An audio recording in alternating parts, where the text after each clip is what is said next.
যুক্তরাষ্ট্রের president Donald ট্রাম্পের ব্যক্তিগত বাসভবন মারে লাগোতে আয়োজিত এক সংবাদ সম্মেলনে আলোচনার বিষয় ছিল রাশিয়া ইউক্রেন যুদ্ধ। তবে সেই প্রসঙ্গ টেনে ট্রাম্প হঠাৎই পাকিস্তান ও ভারতের প্রসঙ্গে চলে যান। দাবি করেন তিনি পাকিস্তান ও ভারতের মধ্যে একটি সম্ভাব্য পারমাণবিক যুদ্ধ থামিয়েছেন। এ সময় মার্কিন প্রেসিডেন্ট জানান, পাকিস্তানের রাষ্ট্রপ্রধান, প্রধানমন্ত্রী ও দেশটির অত্যন্ত সম্মানিত এক জেনারেল তাকে জানিয়েছেন যে তার হস্তক্ষেপে 1 কোটিরও বেশি মানুষের জীবন রক্ষা পেয়েছে।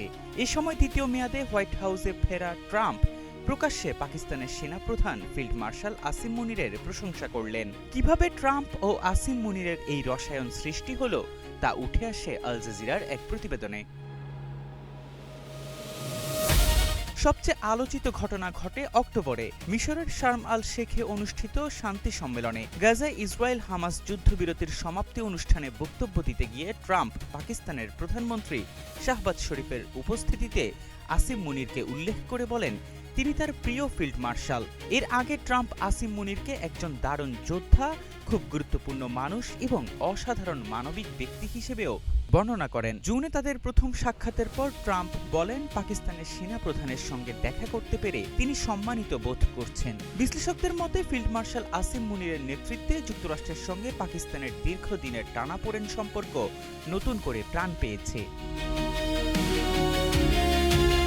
একসময় যুক্তরাষ্ট্রের ঘনিষ্ঠ মিত্র থাকা পাকিস্তানের সঙ্গে সম্পর্ক গত 1 দশকে ফাটা পড়েছিল।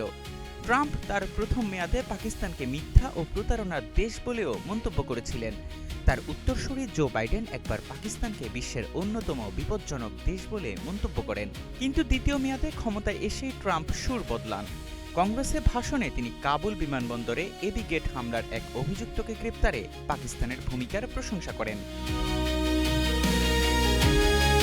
বিশ্লেষক কামার চিমা জানান, যুক্তরাষ্ট্র বুঝতে পেরেছে সন্ত্রাস বিরোধী কার্যক্রমে পাকিস্তান এখনও গুরুত্বপূর্ণ অংশীদার। পাকিস্তান একদিকে যুক্তরাষ্ট্র, চীন, সৌদি আরব, ইরান ও রাশিয়ার সঙ্গে ভারসাম্যপূর্ণ সম্পর্ক বজায় রাখছে।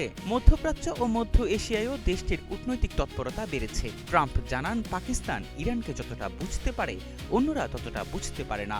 অন্যদিকে দেশে সহিংসতা বেড়েছে, বিশেষ করে আফগানিস্তান সীমান্তবর্তী এলাকায়। বিশেষজ্ঞ মারিয়া রশিদ বলেন, বিদেশ নীতিতে সাফল্য সামরিক বাহিনীকে ঘরের ভেতরের অস্বস্তিকর বাস্তবতা আড়াল করার সুযোগ দিয়েছে।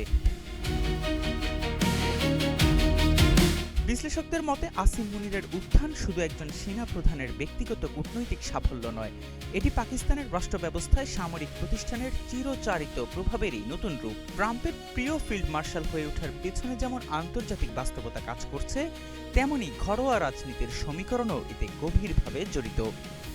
এহসান আব্দুল্লাহ, নাগরিক প্রতিদিন।